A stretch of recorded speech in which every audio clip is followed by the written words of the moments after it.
Crime thriller एक ऐसा genre है जो दर्शकों को अपने साथ अंत तक बांधे रखता है और जब कहानी दमदार हो और परफॉर्मेंस से लेकर डायरेक्शन तक सब जबरदस्त हो तो क्या कहना। ऐसी कहानी है विक्रांत मैसी और दीपक डोबरियाल स्टारर फिल्म सेक्टर 36 की, जो कि रोंगटे खड़े कर देने वाली क्राइम थ्रिलर फिल्म है। इस फिल्म की कहानी सच्ची घटनाओं से प्रेरित है, जो एक सीरियल किलर की तलाश में उतरती है जो उत्तर भारत की एक झुग्गी बस्ती से कई बच्चों के गायब होने के लिए जिम्मेदार होता है, पर असल में यह निठारी केस की ही तमाम परतें खोलती है। तो आइए दोस्तों, आज हम एक्सप्लेन करते हैं सेक्टर 36 मूवी को। वीडियो स्टार्ट करने से पहले चैनल को सब्सक्राइब करके नोटिफिकेशन बेल को ऑल पर कर दीजिए ताकि मूवीज और वेब सीरीज का लेटेस्ट एक्सप्लेनेशन सबसे पहले आप तक पहुंच सके। तो फिल्म सेक्टर 36 की कहानी एक कोठी में शुरू होती है जहां प्रेम सिंह सोफे पर लेटे हुए टीवी पर करोड़पति बनने वाला शो देख रहा होता है कि तभी अचानक से उसके पास एक कॉल आता है।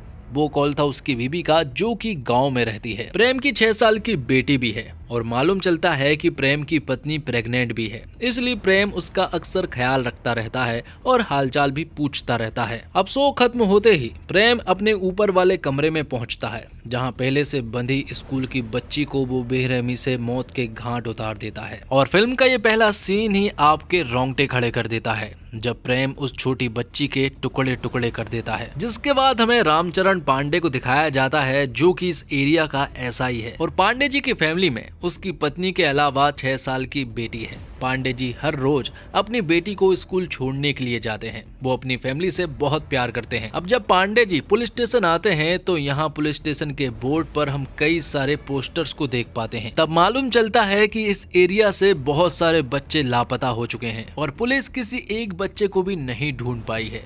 जिसके बाद पांडे जी के पास एक और आदमी आता है और वो यहाँ अपनी बेटी के बारे में पांडे जी को बताता है कि उसकी बेटी कुछ दिन पहले लापता हो गई और अब वो नहीं मिल रही है। पर पांडे जी का मानना ये है कि जिस बस्ती से सारे बच्चे गायब हो रहे हैं, दरअसल में वो गायब नहीं हो रहे हैं, बल्कि उन्हें ऐसा लगता है कि ये बच्चे जो है वो अपनी मर्जी से भाग रहे हैं। पांडे जी का फंडा एकदम सिंपल है। उनका कहना ये है कि कॉकरोच कितनी भी बॉडी बना ले, उसे आना तो जूते के नीचे ही है। तो इस तरह से पुलिस स्टेशन के बोर्ड पर अब बहुत सारे पोस्टर्स लग चुके हैं। तभी हम बस्ती में कुछ बच्चों को क्रिकेट खेलते हुए देख पाते हैं। उनकी बॉल नाले में चली जाती है। तब अली नाम का लड़का उस बॉल को लेने के लिए जाता है और जब वो बॉल उठा ही रहा होता है कि तभी उसकी नजर पड़ती है एक हाथ पर, जो कि पूरी तरह से कंकाल बन चुका था, जिस वजह से पुलिस वालों को यहाँ पर बुलाया जाता है। पुलिस वालों का मानना ये था कि ये किसी लंगूर का हाथ है, लेकिन पांडे जी को मालूम है कि ये एक रियल हाथ है। पर पांडे जी को ऐसा नहीं लगता कि ये हाथ उन्हीं की बस्ती का है। उन्हें ऐसा लग रहा था कि इस नाले के द्वारा ये यहाँ पर बहकर आया है। अब क्योंकि इस हाथ को अली ने देखा था और पुलिस वालों को खबर की थी, इसलिए पांडे जी ने अली को 100 रुपए दिए थे। तभी हम प्रेम को देखते हैं जो कि अपनी कोठी से ये सारे नजारे देख रहा होता है। अगले सीन में हम देखते हैं कि अली के घर पर अंडे खत्म हो जाने के वजह से उसके पिता उसे अंडे लेने के लिए भेजते हैं। जैसे ही अली अंडे लेने के लिए जाता है तो रास्ते में उसे प्रेम सिंह मिलता है।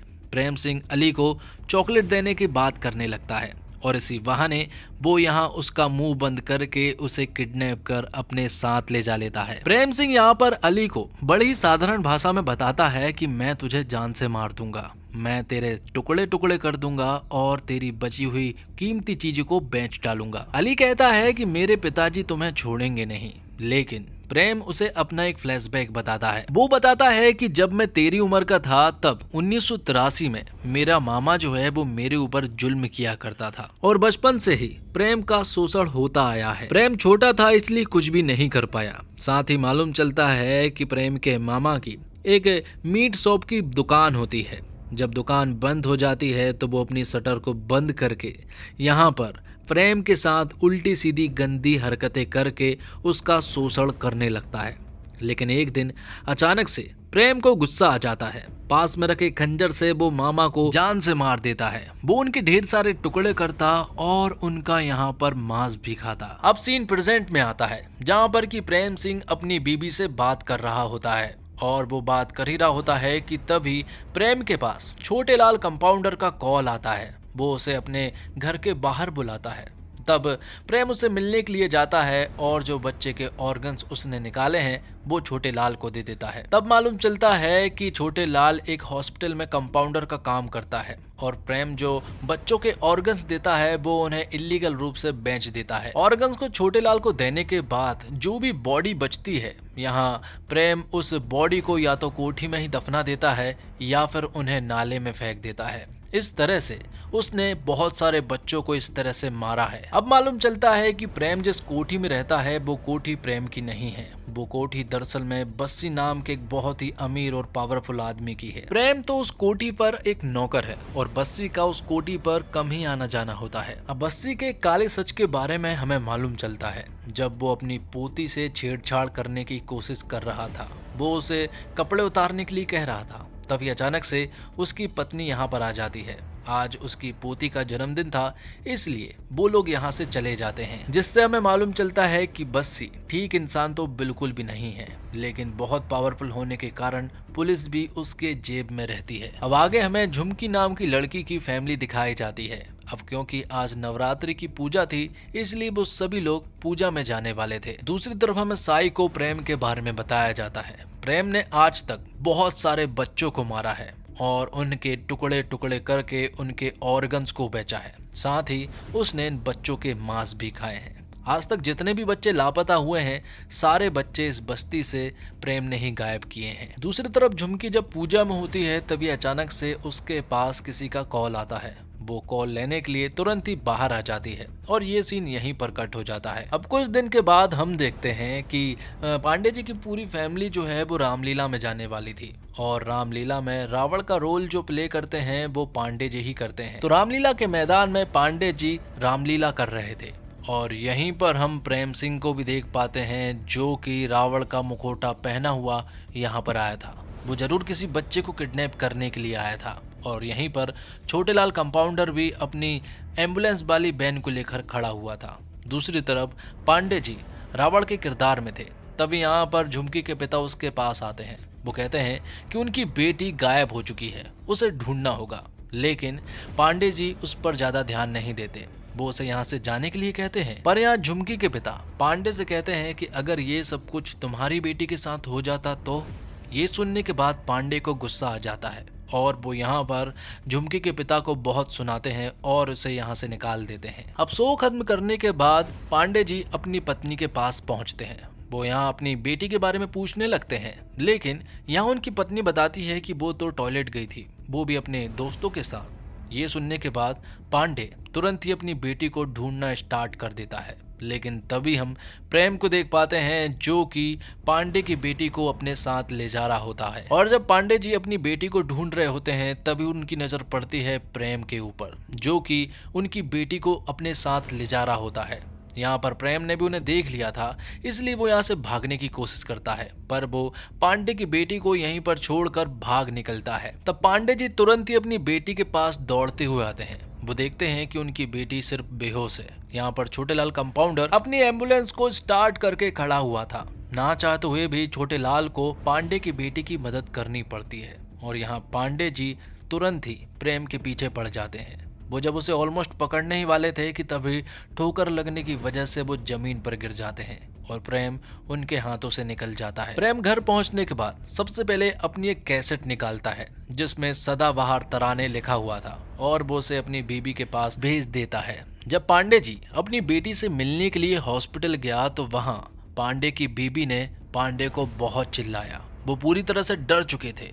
यहाँ पांडे की बीबी पूछती है कि आखिर वो आदमी कौन था जो कि हमारी बेटी को किडनैप करके ले जा रहा था। अगर वो हमारी बेटी को किडनैप कर ले जाता तो हम क्या कर लेते। ये सुनने के बाद पांडे की आंखें खुल जाती है। अब उसे मालूम चल चुका था कि बच्चे सचमुच गायब हो रहे हैं, कोई उन्हें किडनैप कर रहा है और अब पांडे उन गायब हुए बच्चों के माता पिता के दर्द को महसूस कर पा रहा था। इसलिए पांडे अगले ही दिन से ईमानदारी से काम करना स्टार्ट कर देता है। सबसे पहले वो झुमकी के पिता को अपने पुलिस स्टेशन बुलाता है और वहाँ वो झुमकी के बारे में पूछता है कि आखिर वो लास्ट टाइम पर कहाँ पर थी। मालूम चलता है कि झुमकी की लास्ट लोकेशन बस्सी की कोठी के सामने थी, इसलिए वो तुरंत ही बस्सी की कोठी में पहुँचता है जहाँ पर कि दरवाजा प्रेम खोलता है और मालूम चलता है कि बस्सी भी फिलहाल इसी कोठी में मौजूद है। इसलिए पांडे बस्सी से पूछताछ करने लगता है और झुमकी के बारे में पूछता है। बस्सी बताता है कि जब ये सब कुछ हुआ तब वो घर पर था ही नहीं, और वैसे भी ये सारी बातें मेरे नौकर ने तुम्हें बता चुका है। पीछे से प्रेम ये सारी चीजें देख रहा होता है कि तभी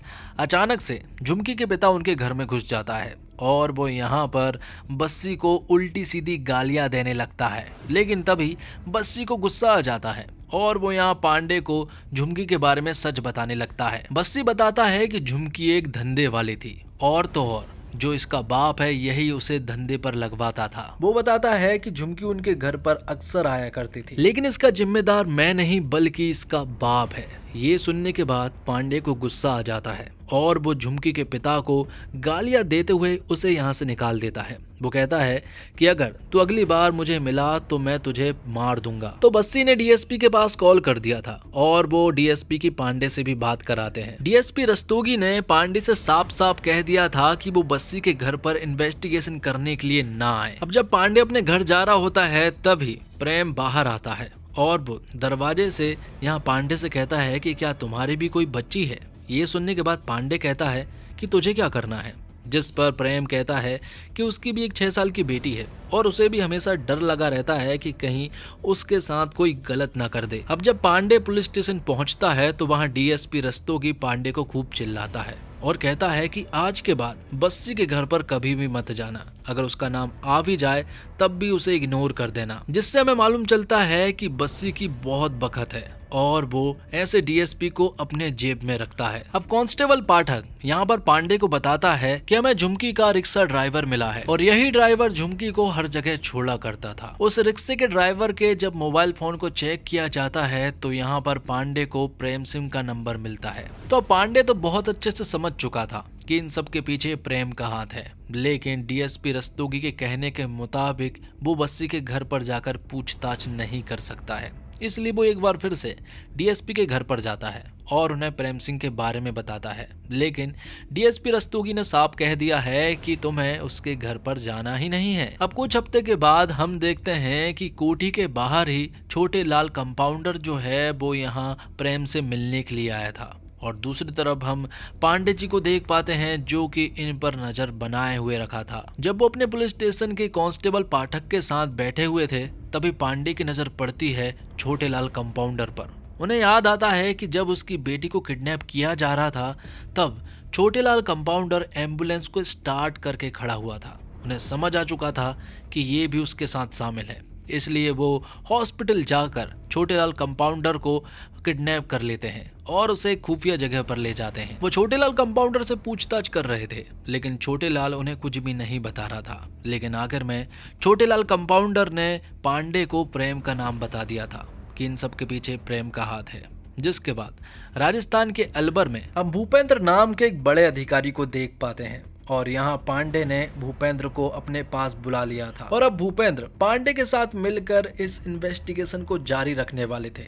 रस्तोगी अब ये सुनता है तो उसे बड़ा बुरा लगता है, इसलिए वो तुरंत ही बस्सी के पास कॉल करके ये सारी बातें बता देता है। वो उन्हें बता देता है कि छोटे लाल कंपाउंडर को इन लोगों ने खुफिया तरीके से कहीं पर बंधक बना रखा है। ये बात जब बस्सी को मालूम चलती है तो वो तुरंत ही हरियाणा में एक जगह पर कॉल करता है जो कि उसके लोकल गुंडे हुआ करते हैं और उन्हें छोटे लाल कंपाउंडर के बारे में बता देता है। ये लोग काफी खूंखार होते हैं और बस्सी की हर एक बात भी मानते हैं। अब जब भूपेंद्र और पांडे जी छोटे लाल कंपाउंडर के पास जा रहे होते हैं उससे पहले ही बस्सी के लोकल गुंडे उसके पास पहुंच जाते हैं और वो छोटे लाल कंपाउंडर को अपने साथ ले जा लेते हैं। जैसे ही भूपेंद्र और पांडे जी उस जगह पर पहुंचते हैं तो उन्हें छोटे लाल कंपाउंडर कहीं भी नजर नहीं आया था। छोटे लाल के ऊपर नजर रखने की जिम्मेदारी पाठक की थी, लेकिन पाठक तो खाना खाने के लिए चला गया था, इसी वजह से उसे कुछ भी नहीं मालूम है।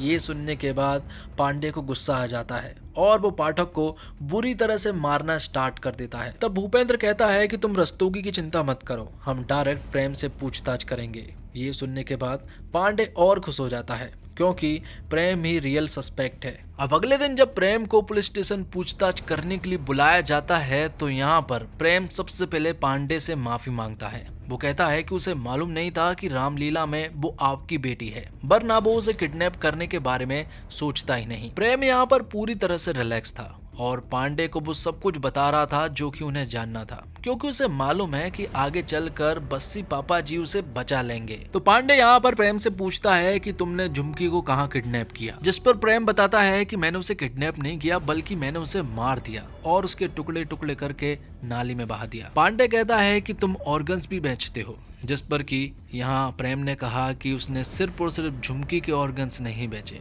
बाकी सारे बच्चों के उसने ऑर्गन्स बेच दिए, जिससे यहाँ मालूम चलता है कि उसने बहुत सारे बच्चों को मारा हुआ है। प्रेम यहाँ पर सबसे पहले झुमकी के बारे में बताता है। वो कहता है कि वो धंधे वाली थी, फिर भी मैं उससे प्यार किया करता था और एक दिन जब पापा जी घर पर नहीं थे तो मैंने एक क्लाइंट के रूप में कॉल करके उसे अपनी कोठी में बुला लिया, लेकिन वो तो नखरे करने लगी थी। जब मैंने उसे पैसे दिए तब भी वो तो मुझे नौकर ही समझ रही थी और उल्टी सीधी बातें भी कह रही थी, जो सुनने के बाद उसे गुस्सा आ गया था और उसे काट कर मार दिया था। अब वो बताता है अपने मामा के बारे में। वो बताता है कि उसका मामा उसका शोषण किया करता था, लेकिन जब जुल्म हद से ज्यादा बढ़ गया तो एक दिन उसने मामा के ही टुकड़े कर दिए और उनका मांस भी खा लिया था और ये लत वहीं से स्टार्ट हुई थी। तब से मुझे हर 2-4 महीने में एक बॉडी चाहिए होती है। प्रेम बताता है कि उसने आज तक लगभग 24 से 25 बच्चों को मारा है और वो ये सारे बच्चे लोकल बस्ती के ही हुआ करते थे। उन सारे बच्चों को मारने के बाद ऑर्गन्स को वो छोटेलाल कंपाउंडर को दे देता था,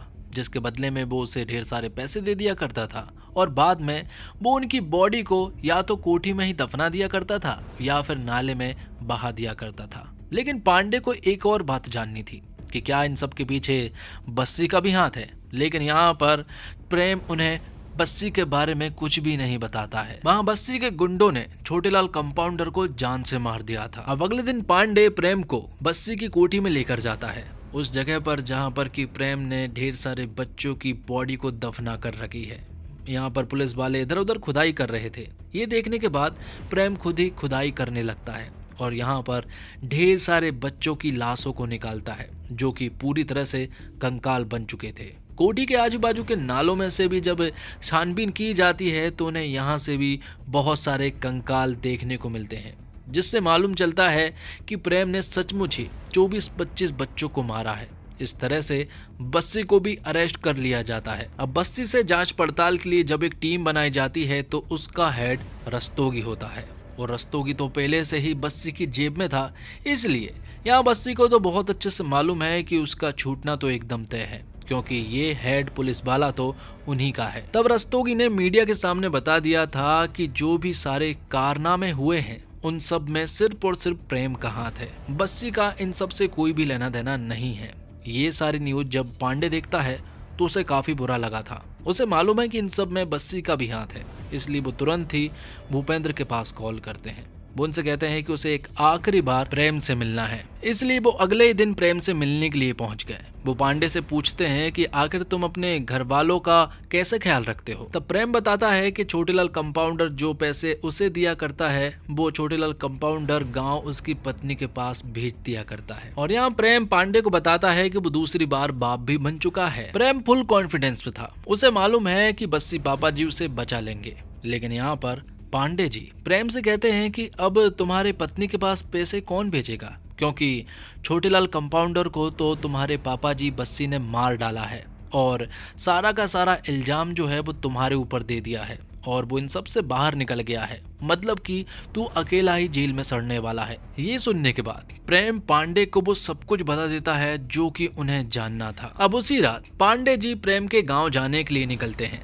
जाने से पहले वो कांस्टेबल पाठक से मिलते हैं और उनसे एक लैपटॉप लेते हैं। तो पांडे जी प्रेम के गांव जा रहे हैं, ये बात सिर्फ और सिर्फ पाठक को मालूम थी। तो अब पांडे जी अगली सुबह प्रेम के घर पर पहुंच जाते हैं, जहां पर कि वो उनकी पत्नी से मिलते हैं और सदाबहार तराने की कैसेट जो है वो उनकी पत्नी से मांगते हैं। यहाँ पर जब पांडे जी उस कैसेट को प्ले करते हैं तो यहाँ उनके सामने सारा सच आ जाता है। मालूम चलता है कि बस्सी जिन भी लड़कियों के साथ उल्टी सीधी हरकतें करता था वो उनकी वीडियो बनाया करता था। उन्हीं में से एक वीडियो की कॉपी यहाँ प्रेम ने चुरा ली थी। उस कैसेट में जो भी था उसे देखकर पांडे जी की रूह कांप गई थी। ये देखने के बाद वो तुरंत ही उस कैसेट को लेकर वापस आने लगते हैं, लेकिन बहुत देर हो चुके थे उन्हें कोई भी साधन नहीं मिल रहा था। तभी एक कार उनके पास आती है और पांडे जी उनसे लिफ्ट ले लेते हैं। लेकिन मालूम चलता है कि ये लोग तो दरअसल में बस्सी के लोकल गुंडे हुआ करते हैं और मालूम चलता है कि ये लोग तो बहुत देर से पांडे को ही ढूंढ रहे हैं, जिसके बाद वो पांडे के ऊपर बार बार वार करके उसे जान से मार डालते हैं और उस कैसेट के टुकड़े कर देते हैं, क्योंकि ये लोग इसी कैसेट के पीछे यहाँ पर आए थे। अब कुछ महीने के बाद एसआई पांडे की जगह पर अब पाठक जी आ चुके थे, क्योंकि पाठक ने उनकी जगह ले ली थी। जिससे हमें मालूम चला कि पाठक ने ही पांडे जी के बारे में बस्सी के लोगों को बताया था कि वो प्रेम के गांव गया है और अब पांडे जी का भी पोस्टर पुलिस स्टेशन के मिसिंग वाले बोर्ड पर लग चुका था। तभी बिश्नोई नाम के कांस्टेबल के घर पर एक पार्सल आता है और उसमें एक कैसेट थी जिसमें लिखा हुआ था और भी सदाबहार तराने, मतलब कि अभी भी बहुत सारे राज खुलने बाकी थे। लेकिन ये कैसेट किसने भेजी ये नहीं बताया गया। तो दोस्तों, ये फिल्म कमजोर दिल वालों के लिए बिल्कुल नहीं है। जिस तरह से इसमें बच्चों के साथ वैसीपन दिखाया गया है वो शायद हर कोई नहीं देख पाएगा। गालियां भी खूब है तो परिवार के साथ तो नहीं देखी जा सकती है। ये फिल्म ये बताती है कि पैसे और पावर के दम पर बड़े लोग इतने बड़े बड़े कांड करके भी बच जाते हैं। जिन लोगों को निठारी कांड का नहीं पता उनके लिए ये शॉकिंग होगी। और ये फिल्म शौक की एक ऐसी फीलिंग डिलीवर करती है कि इसके खत्म होने के बाद आप थोड़ी देर तक सन्नाटे में रहते हैं। हालांकि ये क्राइम थ्रिलर फिल्म में जिस तरह की दिक्कत नहीं होनी चाहिए थी, सेक्टर 36 में बेवी है। क्राइम थ्रिलर फिल्मों को दो चीज़ें इंटरेस्टिंग बनाती हैं, क्राइम और इन्वेस्टिगेशन की बारीकियां। और क्राइम को जन्म देने वाली सामाजिक या व्यक्तिगत सोच से सेक्टर 36 दूसरे हिस्से में बहुत ज़्यादा मजबूत है, मगर पहले हिस्से में कमज़ोर है। अधिकतर बॉलीवुड कंटेंट की तरह पुलिस की जांच और जांच के दांव पेच को देखने में सेक्टर 36 बहुत जगह चूकती है। फिल्म का प्लॉट बहुत सारी क्रिएटिव लिबर्टी के साथ 2006 के निठारी कांड पर बेस्ड है, मगर दर्शक को शौक कर डालने की नियत कहानी को गहराई में जाने से रोकती है। फिल्म का स्क्रीन प्ले चीजों को ऊपर ऊपर से कह डालने की तेजी में लगा रहता है। डीसीपी का ट्रांसफर, प्रेम का पकड़ा जाना, प्रेम का कन्फेशन और काफी कुछ बड़े सुविधाजनक तरीके से घटता है। सेक्टर 36 का माहौल बहुत अच्छा सेट था, मगर कहानी कहकर स्क्रीन पर चीजों को खुलने देने के नेचुरल प्रोसेस से ज्यादा जोर हार्ड हीटिंग बनने पर है। फिल्म के प्लॉट को अगर स्क्रीन प्ले थोड़ा और डिटेल में सस्पेंस के साथ खोलता तो मामला अपने आप ही अभी से ज्यादा हार्ड हिटिंग हो जाता। तो कमियों के बावजूद सेक्टर 36 से अगर नजरें हटाना मुश्किल है तो इसकी सबसे बड़ी वजह है एक्टर्स का काम। साइकोपैथिक सीरियल किलर के रोल में विक्रांत मैसी में एक सनक भरी एनर्जी है जो देखकर ही आपको बेचैन कर सकती है। स्क्रीन पर खून खराबे को क्रिएटिव तरीके से दिखाने के तो हम आदी हो चुके हैं, मगर यहाँ विक्रांत ने अपने किरदार के बिहेवियर, उसके एक्शंस और एक्सप्रेशन के जरिए एक हॉरर क्रिएट किया है। वो देखने में उतना ही सिंपल है जितना राह चलते मिलने वाला कोई भी दूसरा आदमी, मगर उसका दिमाग आपके दिमाग में बनी राक्षस की इमेज से ज्यादा भयानक है। इसे विक्रांत की बेस्ट परफॉर्मेंस में गिना जाएगा। दीपक डोबरियाल ने एक्सप्रेशन की जिस इकोनॉमी के साथ कॉप का किरदार निभाया है वो एक्टिंग सीखने वाले के लिए एक क्लास है। दीपक हर उस रियल पुलिस वाले जैसे हैं जो आपको रूटीन जिंदगी में मिलते हैं। विक्रांत के इंटेरोगेशन सीन में वो जिस तरह आवाग बैठे हैं वो कमाल लगता है। उनकी आंखें उस दर्शक के एक्सप्रेशन के लिए हैं जो स्क्रीन पर फिल्म देख रहा है। इस मूवमेंट को देखकर ही आप बेहतर समझ पाएंगे। आकाश खुराना और दर्शन जीरवाला जैसे सिनेरियो एक्टर्स ने अपने काम में फिल्म को वजनदार बनाया है। और सेक्टर 36 दर्शकों को एक ऐसी खौफनाक दुनिया में ले जाती है जहां वास्तविक जीवन का आतंक सिनेमाई रहस्य से मिलता है। वास्तविक घटनाओं से प्रेरित यह क्राइम थ्रिलर प्रामाणिकता को मनोरंजक कहानी कहने के साथ बेहतरीन ढंग से फिल्माई गई है ताकि एक ऐसी कहानी बनाई जा सके जो जितनी आकर्षण है उतनी ही डरावनी भी है। एक शांत पड़ोस वाले की पृष्ठभूमि पर आधारित सेक्टर 36 नोएडा में हुई वास्तविक हत्याओं से प्रेरित एक भयावह कहानी को उजागर करती है, जिसे निठारी हत्याकांड के रूप में भी जाना जाता है। जो लोग नहीं जानते उनके लिए बता दें कि निठारी गांव नोएडा के केंद्र में स्थित है, जो देश की राजधानी दिल्ली से लगभग 20 किलोमीटर की दूरी पर है। यह शहर उत्तर प्रदेश और बिहार जैसे राज्यों से आए गरीब प्रवासियों से आबाद है और दिसंबर 2006 में हुए चौंकाने वाले खुलासे के बिना इस पर कभी ध्यान ही नहीं जाता। विक्रांत मैसी द्वारा निभाए गए प्रेम सिंह और दीपक डोबरियाल द्वारा निभाए गए इंस्पेक्टर रामचरण पांडे के माध्यम से निठारी हत्याकांड के परेशान करने वाले दुनिया की कहानी में सेक्टर 36 ले जाती है। और इसी के साथ ये फिल्म यहीं पर समाप्त हो जाती है। तो दोस्तों, उम्मीद करता हूँ आपको वीडियो पसंद आई होगी। वीडियो पसंद आई हो तो वीडियो को लाइक करके चैनल को सब्सक्राइब करके नोटिफिकेशन बेल को ऑल पर कर दीजिए, ताकि मूवीज और वेब सीरीज का लेटेस्ट एक्सप्लेनेशन सबसे पहले आप तक पहुँच सके। मिलते हैं एक और कमाल की वीडियो के साथ, तब तक के लिए आप हमारे चैनल के साथ बने रहिए। धन्यवाद। जय हिंद, जय भारत, जय श्री राम।